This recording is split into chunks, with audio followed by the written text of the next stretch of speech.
সাদা পাথরে লুটপাট কাণ্ডে সিলেটের প্রশাসনে যে রদবদল হতে যাচ্ছে সেটা অনুমেয়ই ছিল। সিলেটের কোম্পানিগঞ্জের সাদা পাথর সহ বিভিন্ন পর্যটন কেন্দ্র থেকে পাথর লুটপাটের ঘটনায় দেশব্যাপী আলোচনার মাঝেই বিশেষ ভারপ্রাপ্ত কর্মকর্তা করে জনপ্রশাসন মন্ত্রণালয়ে সংযুক্ত করা হয়েছে সিলেটের জেলা প্রশাসক মোহাম্মদ শের মাহবুব মুরাদকে। সোমবার 18 আগস্ট জনপ্রশাসন মন্ত্রণালয় থেকে এ সংক্রান্ত প্রজ্ঞাপন জারি করা হয়েছে।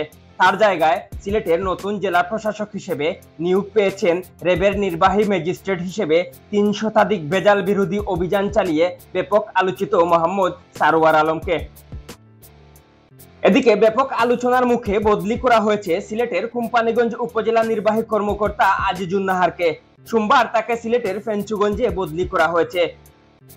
ফেঞ্চুগঞ্জের উপজেলা নির্বাহী কর্মকর্তা মোহাম্মদ শফিকুল ইসলামকে কোম্পানিগঞ্জের উপজেলা নির্বাহী কর্মকর্তা হিসেবে দায়িত্ব প্রদান করা হয়েছে।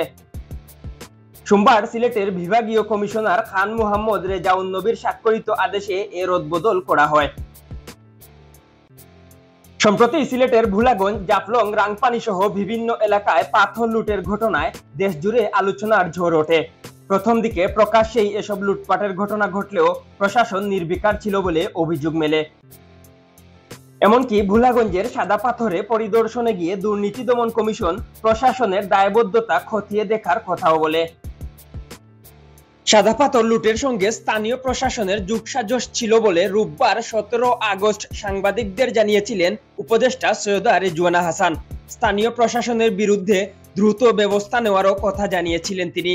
এর একদিন পরেই সিলেটের প্রশাসনে এই ওলটপালট। সিলেটের নতুন ডিসি হিসেবে নিয়োগ পাওয়া সারোয়ার আলম 27তম বিসিএস এর প্রশাসন ক্যাডারের কর্মকর্তা। 2021 সালের 7 মার্চ প্রশাসনে সিনিয়র সহকারী সচিব থেকে উপসচিব পদে পদোন্নতি পান 358 কর্মকর্তা। পদোন্নতির ক্ষেত্রে মূল বিবেচ্য ছিল বিসিএস এর 27তম ব্যাচ। এ ব্যাচের প্রশাসন ক্যাডারের 240 জনকে পদোন্নতি দেওয়া হয়, কিন্তু সে সময় মোহাম্মদ সারোয়ার আলমের নাম পদোন্নতির তালিকায় ছিল না। র্যাবের নির্বাহী ম্যাজিস্ট্রেট হিসেবে অসাধারণভাবে কাজ করে চলা সারোয়ার আলমকে 2020 সালের 9 নভেম্বর প্রবাসী কল্যাণ ও বৈদেশিক কর্মসংস্থান মন্ত্রণালয়ের সিনিয়র সহকারী সচিব হিসেবে বদলি করা হয়।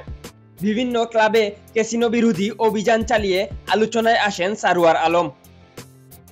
করোনা মহামারীর মধ্যে কয়েকটি হাসপাতালে ভুয়া করোনা টেস্টের বিরুদ্ধে অভিযান করে প্রশংসা পান।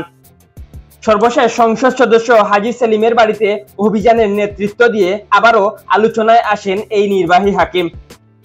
ওই বাসা থেকে মাদক, অস্ত্র, গুলি ও অবৈধ ওয়াকিটকি উদ্ধারের পর তিনি হাজী সেলিমের ছেলে ওয়ার্ড কাউন্সিলর ইরফান সেলিমকে 1.5 বছরের কারাদণ্ড দেন।